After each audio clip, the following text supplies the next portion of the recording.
nta gushidikanya uyu ni umwe mu minsi mibi cyane ku myidagaduro y'u Rwanda. Ugena n'amasaha 20 ashize bimenyekanye yuko Buravan yitabye Imana. Iyo nkuru n'ubundi abantu batarayakira bakiri muri ako gahinda, haje indi nkuru nayo y'incamugongo mbi cyane ko Yanga, umugabo watumye ubwana bwa benshi bugenda neza ku bwa filime yasobanuraga, nawe yamaze kwitahira. Kumva filime zitari inyarwanda kandi ukazikunda, nta gushidikanya Yanga n'umwe mu babigizemo uruhare rukomeye. Yahaye ibyishimo abantu mu magambo y'ubwo yabaga asobanura, gutebya, igikabyo cyinshi, utibagiwe gusetsa ndetse no kujyana imbere muri filime ku buryo wayirebaga nk'aho uri aho ngaho neza iri kubera. Uyu mugabo yari umuhanga cyane mu kazi yakoraga.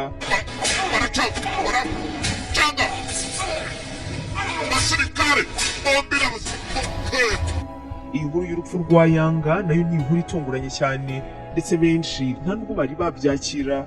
Umuntu wa mbere uzwi watangaje inkuru ya Yanga ni Junior Giti, abinyujije ku mbuga nkoranyambaga ze. Yanditse ati, ruhukira mu mahoro mukuru wanjye, kuri njye wari umubyeyi buri gihe nizereragamo kandi nareberagaho muri byose. Wanteye imbaraga kandi waramfashije, ruhukira mu mahoro. Niki cyahitanye Yanga kandi ibintu byaranze ubuzima bwe by'ingenzi umuntu yakwifuza kumenya aho byaba ari ibihe? Yanga ni umugabo wakunzwe n'abatari bake mu gihe cyose. Yarayoboye ibyerekeranye no gusobanura filime mu myaka irenga 10 yamaze akora kano kazi.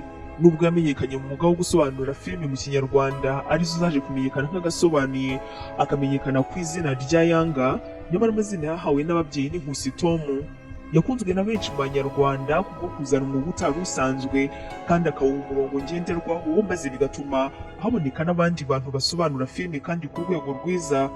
Izina rye yubatse ryaje gutuma umuntu wese wasobanuraga filime, benshi bamwita Yanga, ryari ryaramaze kuba izina ry'umuntu usobanura filime.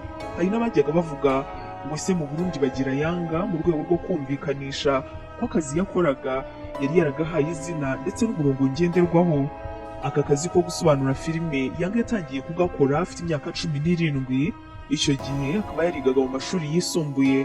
Yavuze ko ibi byaturutse ku mateka ye, kuko ubwo yari akiri umwana, aho yabaga mu gihugu cya Uganda, bari baturanye n'abakoraga umwuga wo gusobanura filime ariko kandi mu Kigande.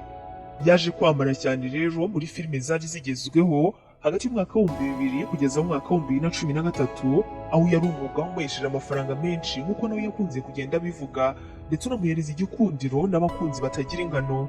Uyu mwuga we kandi ni nawe waje gutera imbaraga abandi basobanura filime bagiye bakurikiraho mu bihe bitandukanye, aho kugeza uyu munsi benshi bamwita umubyeyi. Yanga amaze guhagarika umwuga wo gukina filime, yagiye mu bindi bikorwa bitandukanye byagiye bimwinjiriza amafaranga, asa n'ubuze burundu muri uno mwuga, arangije aranawusezera. Ariko kandi akomeza gutera imbaraga barumuna be, ndetse mu biganiro bitandukanye bakaba bose baragiye bamushimira.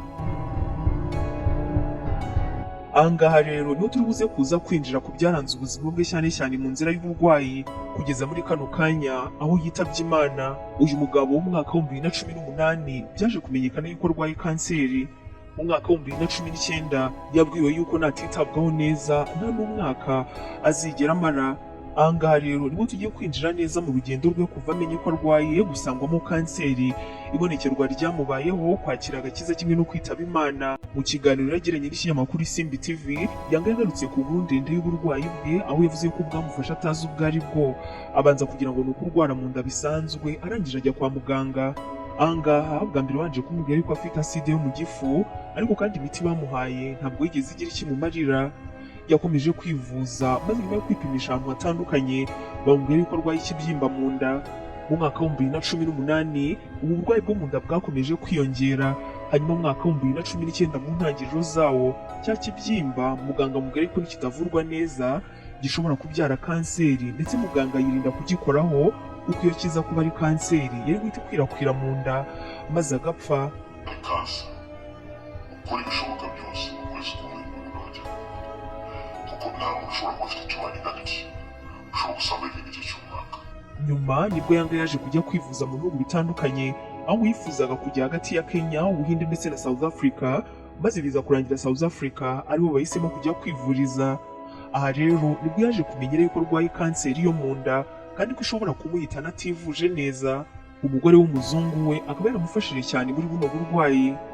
Kandi dukoze tujye gufata sample kureba ko ari kanseri. Kanseri yo kandi bayikoze kandi koko niko bimeze. Muri kino kiganiro Yanga yasobanuye mu buryo burambuye uburyo akigera muri South Africa yashyizwe ku biti ikomeye mbere y'uko abagwa, akomeza kuribwa ari nako atakaza ibiro kugeza ubwo yavuye ku biro 90 arangije agera ku biro 74. Nawe yatangiye kwiheba abona yuko ubuzima bwe bugiye kurangira. Ati nararwaye ndaremba, bambwire ko kanseri yanjye igeze ku rwego rwa 4. Natangiye kwiheba numva yuko mpfuye birangiye. Abaganga bajyaga bankomeza ariko nkayibona ko ari ukwanga kunkura umutima. Byari ibintu bikomeye.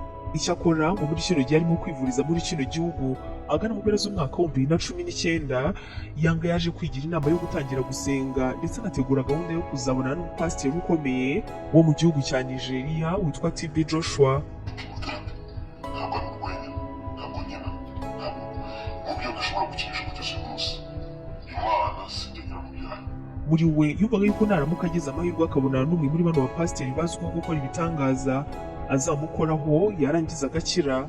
Yanga yagarutse mu Rwanda muri Gashyantare umwaka wa 2020 aje gushaka visa ndetse no gutega indege izamujyana muri Nigeria gushaka uriya mupasiteri kugira ngo azamusengere. Nyamara mu gihe yiteguraga kugenda, Yanga ngo mu buryo bw'inzozi yarose umupasiteri wo muri Uganda arimo amukiza, anamuha ububasha bwo kuba umukozi w'Imana. Ibyo byatumye abyuka arangije afata indege ajya mu gihugu cya Uganda kureba uwo mupasiteri. Bakibonana, umupasiteri yakoze kuri Yanga aramubwira ngo urakize igendere. Ano magambo ngo Yanga yanze kuyemera nk'uko akize, ariko kandi asubiye kwisuzumisha muri Afurika y'Epfo aho yari asanzwe yivuriza. Umuganga amubwira yuko nta kanseri akibona mu mubiri, ngo ndetse icyo gihe rwose baramupima basanga kanseri yarakize burundu.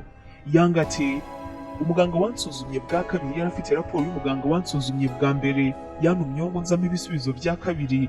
Barambwira ngo ibi sinigeze mbibona. Bose barumiwe ukuntu kanseri yari kuva ku rwego rwa 4 yarangiza igakira burundu. Guhera ubwo nk'uko kino kiganiro kigaragara ku isimbi gikomeza kibivuga, Yanga nyuma yo gushyira mu buryo butangaje yahise yemeza kuba umurokore unabwiriza ndetse atangira no gukora umwuga w'ivugabutumwa. Ibyo gusobanura filime yahise avuga yuko ari ikintu yakoze mu gihe cyacyo, ko icyari kigezweho ari ukujya gukorera Imana. Ni gute rero Yanga ubu yaje kwitaba Imana? Uyu munsi Thomas twamenye nka Yanga mu gusobanura ibijyanye na filime. Inkuru yo kwitaba Imana kwe yamenyekanye kuri uno munsi tariki 17 z'ukwezi kwa 8. Bikaba byanahise bimenyekana yuko yaguye muri Afurika y'Epfo aho yari amaze iminsi arwariye. Junior nawe usanzwe usobanura filime niwe muntu uzwi watangaje no makuru bwa mbere, aho yatangaje yuko Yanga yapfuye saa 5 aguye muri Afurika y'Epfo aho yari amaze iminsi arwariye. Yanga yari yaragiye muri Afurika y'Epfo mu kwezi kwa 4 uyu mwaka, aho icyo gihe yarajyanye n'abana be kugira ngo banasure umubyeyi wabo cyane ko yari asanzwe akorera.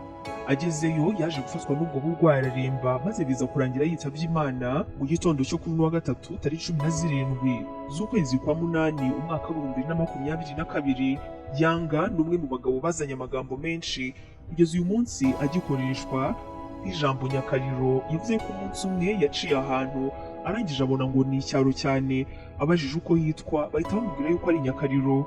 Benshi mu bakurikiranye dusobanuye twe rino jambo ni ijambo bumvise cyane. Uno mugabo kandi ni nawe wamenyekanishije amagambo akoreshwa na n'ubu arimo nka tipe ryakoreshwaga hanini ku mukinnyi w'imena wa filime ndetse na The Band rikunze gukoreshwa ku muntu w'umukinnyi w'imena muri filime ariko kandi urimo gukina role mbi cyane.